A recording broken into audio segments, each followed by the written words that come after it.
Krim dokter bikin ketergantungan? Masa sih?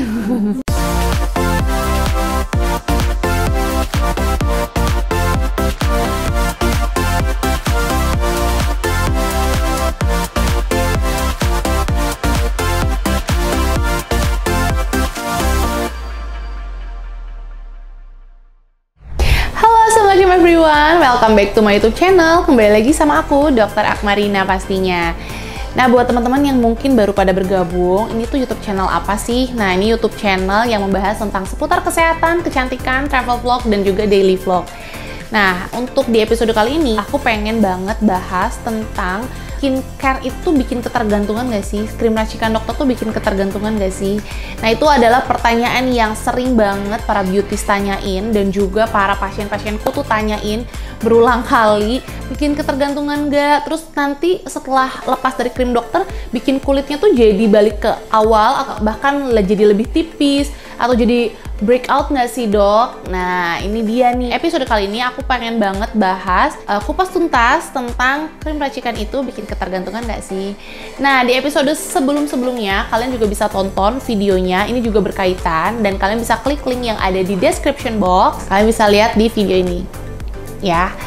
Nah, oke deh, sebelum kita melakukan pembahasan, kalian jangan lupa klik subscribe video aku, dan juga like, komen kalau misalkan kalian mau tanya-tanya lagi seputar kecantikan ataupun tentang penggunaan krim dokter. Kalian bisa langsung komentar di bawah supaya makin rame, dan juga kita bakal bahas di forum komentar, oke? Oke, kita lanjut langsung bahas ke pembahasannya. Nah, sebelumnya aku bakal bahas fakta-fakta kondisi kulit sebelum menggunakan skincare dan setelah menggunakan skincare. Nah, kondisi kulit wajah manusia normal itu sebenarnya ada 3 lapisan: epidermis, dermis, dan juga subkutis. Nah, di 3 lapisan ini itu akan mengalami yang namanya tuh peremajaan kulit atau pengelupasan kulit dengan berganti sel kulit mati setiap 28 hari sekali. Namun, pada kondisi kulit yang sudah tua, maksudnya itu dengan usia yang bertambah gitu ya, di usia 30 tahun ke atas, itu regenerasi sel kulit itu akan menjadi melambat, sehingga sel-sel kulit itu akan terjadi penumpukan dan membuat kulit menjadi kusam, terus juga warna kulit tidak merata juga. Selain itu juga ada produksi kolagen yang berkurang, sehingga kulit terlihat kendur, terus juga banyak kerutan. Nah, itu juga bisa mempengaruhi kondisi kulit kalian. Nah, di sini aku pengen bahas juga bahwa kalau kulit kalian pengen sehat, otomatis sel kulit itu kan harus diregenerasi dong, harus diangkat gitu ya sel kulit matinya, supaya yang tampil di wajah kalian adalah sel kulit yang terbaru. Otomatis warnanya lebih cerah, terus lebih plum, lebih merah, maksudnya itu lebih merona gitu kan, karena sel kulitnya itu udah sel-sel kulit yang baru gitu kan. Nah, berbeda dengan kondisi kulit yang nggak pernah di-exfoliating, atau kondisi kulit yang dibiarin aja, nggak pernah pakai sunblock, nggak pernah pakai sun care, nggak pernah pakai krim racikan dokter, atau nggak pernah di-maintenance gitu kan, kelihatan ya gitu. Kalau wajah yang terawat dan tidak terawat itu beda. Jadi kalau yang nggak pernah pakai perawatan ataupun skincare, otomatis sel kulit matinya menumpuk, terus juga warna kulit jadi lebih kusam, lebih kendur, terus juga lebih nggak fresh juga. Nah, otomatis perawatan krim dari dokter itu sangat membantu untuk meremajakan sel kulit itu sendiri. Nah, lalu fakta yang kedua adalah penggunaan krim dokter ini wajib sekali untuk di bawah pantauan dokter. Jadi tetap aja sih, kalau misalkan kalian mau pilih nih, bebas ya, kalian mau pilih produk OTC atau produk yang krim dari dokter, itu bebas banget, kalian bisa pilih. Tapi ada plus minusnya ya. Kalau untuk krim racikan dokter, dia memang harus disesuaikan dengan kondisi kulit. Jadi nggak bisa disamaratakan kondisi kulit A itu kita pakein krim yang A gitu. Nah, jadi krim racikan dokter itu akan menyesuaikan dosis sesuai dengan kondisi kulit. Sedangkan kalau OTC itu adalah produk-produk yang dosisnya itu sudah diracik sedemikian rupa sesuai dengan kondisi atau jenis kulit tertentu gitu ya, yang commonly lah masyarakat punya gitu. Jadi seperti segitiga piramid. Jadi kalau misalkan produk-produk OTC itu di grafik yang paling bawah itu ya, itu yang paling banyak kondisi kulit wajahnya, dan nanti formulator akan membuat formulasi sesuai dengan kondisi kebanyakan orang itu. Sedangkan kalau krim racikan itu nanti dokter akan bener-bener personally akan racik sesuai dengan kondisi kulit wajah kalian. Makanya hasilnya beda, terus juga pemantauannya juga beda, dan juga harga juga ada yang beda juga gitu kan.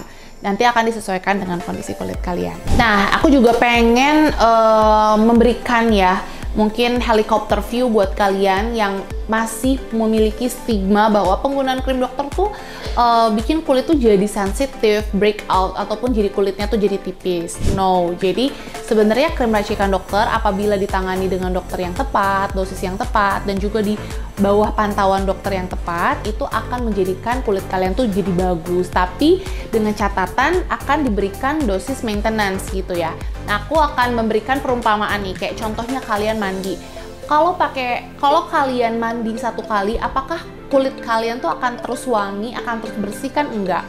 Jadi tetap penggunaan krim racikan dokter itu adalah suatu kebutuhan ya. Sorry, maksudnya nggak generalize, tapi kebutuhan sesuai dengan kondisi kulit kalian. Kalau misalkan menurut dokter, oh ini perlu nih saya kasih dosis racikan sekian, berarti kondisi kulit kalian tuh sebenarnya butuh untuk di maintenance dengan dosis sekian gitu loh.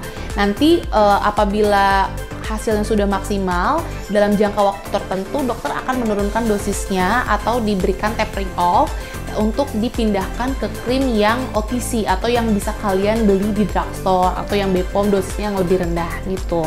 Jadi sebenarnya untuk krim dokter itu adalah suatu kebutuhan, jadi bukan ketergantungan ya. Kalau kalian pengen punya kulit yang bagus, otomatis kalian harus memaintenance kulit kalian dong. Tetap harus dirawat, tetap harus di maintenance juga.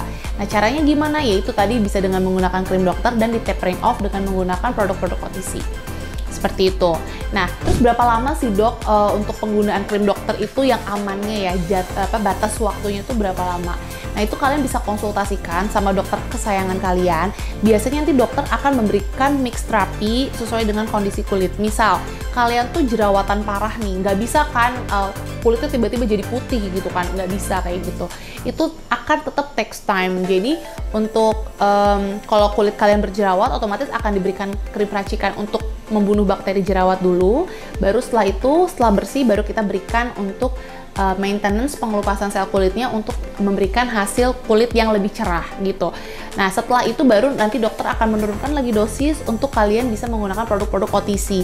Jadi nggak bisa langsung, dan setiap orang tuh punya waktunya yang berbeda-beda. Mungkin aku bisa ngasih range ya, sekitar 1 bulan bisa sampai 6 bulan untuk penggunaan krim racikan dokter. Setelah lebih dari itu, mungkin nanti dokter akan memberikan dosis maintenance aja yang bisa kalian beli di drugstore, seperti itu.